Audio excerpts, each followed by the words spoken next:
Hello students, मैं हूं जितेंद्र कुमार। आज आप लोगों के लिए जो टॉपिक है वो है एस्केरिस का जीवन चक्र। एस्केरिस हमारे आंत में पाया जाने वाला परजीवी है जो केंचुए जैसा होता है, या हम कह सकते हैं नूडल्स जैसा होता है। मोटी नूडल्स जैसा ये जीव होता है जो आंत में परजीवी के रूप में पाया जाता है। और अक्सर आप लोगों ने बच्चों के मल के साथ आता हुआ केंचुए जैसा एक राउंड वॉर्म यानी गोल कृमि ये अवश्य ही देखा होगा। इसका शरीर बेलनाकार होता है और दोनों ओर से नुकीला होता है। तो ये आंत में पाया जाने वाला परजीवी है एस्केरिस। इसका आज हम जीवन चक्र बताते हैं। ये देखिए एस्केरिस का जो जीवन चक्र है, एस्केरिस जो है, देखिए फीमेल और मेल एस्केरिस। मेल एस्केरिस जो है पिछले सिरे पर मुड़ा हुआ होता है और मादा जो है बिल्कुल यानी कि फीमेल एस्केरिस बिल्कुल सीधा होता है। तो ये दोनों मेल और फीमेल एस्केरिस कहाँ हैं? इंटेस्टाइन में पाए जाते हैं, यानी कि ह्यूमन की आंत में पाए जाते हैं ये परजीवी के रूप में। और ये दोनों आंत के अंदर ही, इस अवस्था में ही आंत के अंदर ही पड़े रहकर प्रजनन करते हैं। और ये मेल और फीमेल मिलकर प्रजनन करेंगे और मेल इसके मादा भाग में स्पर्म को रिलीज करेगा और स्पर्म जो है यूटेरस के पास जाकर, यूटेरस में जाकर इसको फर्टिलाइज करेंगे, यानी कि इसमें मादा के यूटेरस में ही फर्टिलाइजेशन होगा।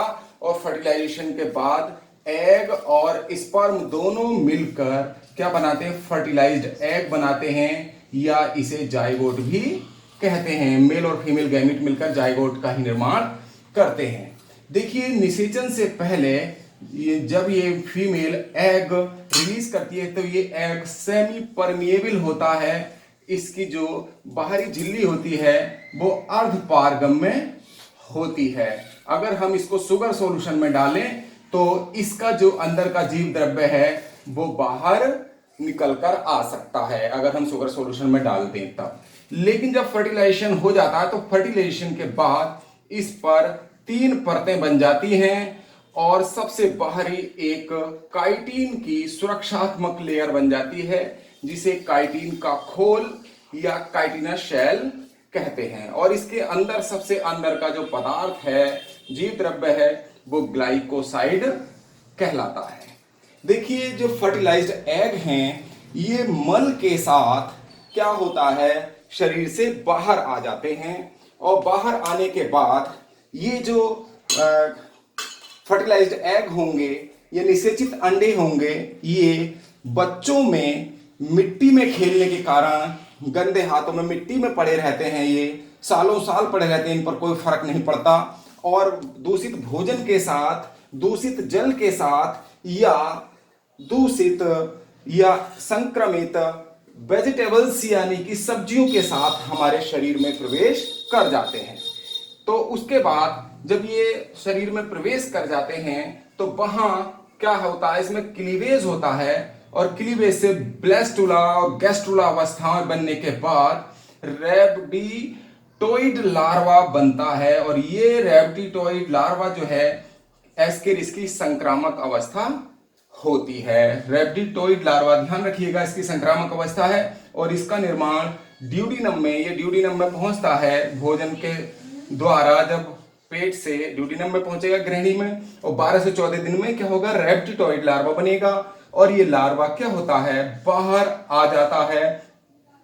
इसके जब ड्यूडिनम में डाइजेस्टिव जूस क्या होते हैं, जो एंजाइम है, डाइजेस्टिव जूस हैं, इसकी परत को, ये जो काइटिनस लेयर है, इसको भेद देते हैं, गला देते हैं। और रैबिडिटोइड लार्वा क्या होता है, बाहर आ जाता है। और फिर ये इंटेस्टाइन में पहुंचता है, आंत में। यहां आंत में पहुंचेगा और आंत की म्यूकोसा को भेद कर, उसके बाद क्या करता है, ये आंत की म्यूकोसा को भेदेगा। और म्यूकोसा को भेद पेनिट्रेट करके क्या करता है, ये लीवर में यानी यकृत में प्रवेश कर जाता है। यकृत से हृदय में, और हृदय से फेफड़ों में पहुंचता है। और फेफड़ों में पहुंचते हुए पहुंचकर ये ट्रैकिया में, ट्रैकिया यानी श्वास नाल में पहुंच जाता है। फेफड़ों के बाद श्वास नाल, और श्वास नाल से छींक के साथ या खांसी के साथ ये हमारे आमाशय में या मनुष्य के आमाशय में पहुंच जाता है। आमाशय में पहुंचकर जब गृहिणी में आता है, ड्यूडेनम में, तो ये जो रेप्टिडॉइड लार्वा है, इसके ऊपर की जो बाहरी जो खोल है, इसको डाइजेस्टिव एंजाइम या डाइजेस्टिव जूस गला देते हैं और यहाँ 2 बार मोल्टिंग या निर्मोचन हो जाता है लार्वे का, और लार्वा, रेप्टिडॉइड लार्वा बाहर आ जाता है यहाँ। उसके बाद फिर ये आंत में पहुंचेगा। आंत को पेनिट्रेट करके, जैसे अभी बताया, आंत को पेनिट्रेट करके कहाँ पहुंचेगा? लीवर में, लीवर से हार्ट में, हार्ट से फिर लंग्स में, और ये बार बार ये प्रोसेस चलती रहती है। देखिए इस लार्वा से हमें क्या, जब ये इसका इन्फेक्शन होगा हमारे शरीर में, तो इससे क्या क्या नुकसान होते हैं, इसके क्या लक्षण बच्चे के शरीर में दिखाई देते हैं। देखिए जब शरीर में ये एस्केरिस जब आंत में पाए जाते हैं तो आंत में कॉलिक पेन यानी आंतों में दर्द होने लगता है। इनकी संख्या हजारों तक पहुंच जाती है और ये एनीमिया, रक्त अल्पता, शरीर पीला पीला रहता है, भूख कम लगती है, जी मिचलाता है, भूख भी कम लगती है बच्चे को, और उसके मस्तिष्क का विकास या शरीर का विकास नहीं होता, जी मिचलाता, हल्का हल्का बुखार रहता है। और जो बच्चा भोजन कर बार बार, उसे बच्चे को भूख लगती है और खाना खूब खाता है, लेकिन शरीर को नहीं लगता, शरीर का विकास रुक जाता है और मस्तिष्क के विकास को भी ये प्रभावित करता है। उपचार ये है कि इसके उपचार ट्रीटमेंट के लिए हेलमेसिड नामक दवाई दी जाती है और चीनोपोडियम ऑयल, चीनोपोडियम बथुए का बॉटनिकल नेम है, जो बथुआ है सर्दियों में, इसीलिए हमें खाना चाहिए और बच्चों को भी खिलाना चाहिए, क्योंकि बथुआ खाने से भी ये पेट के कीड़े, ये एस्केरिस, मर जाते हैं। इसके अलावा पिप्रेजिन फास्फेट और कैल्शियम सेनेसाइड्स की एक खुराक रात को बच्चे को दे दी जाती है, तो अगले दिन ये मल के साथ बाहर निकल आते हैं। इसके अलावा जो हमें सावधानियां बरतनी चाहिए, तो वो सावधानियां हैं, हाथ को हम अच्छे से साग सब्जियों को धोकर खाएं, फलों को धोकर खाएं, और जब भी हम बाहर से आएं तो हाथों को बार बार धोएं, साफ सफाई का ध्यान रखें, तब हमारे शरीर में इसके जो फर्टिलाइज्ड एग हैं वो प्रवेश नहीं कर पाएंगे।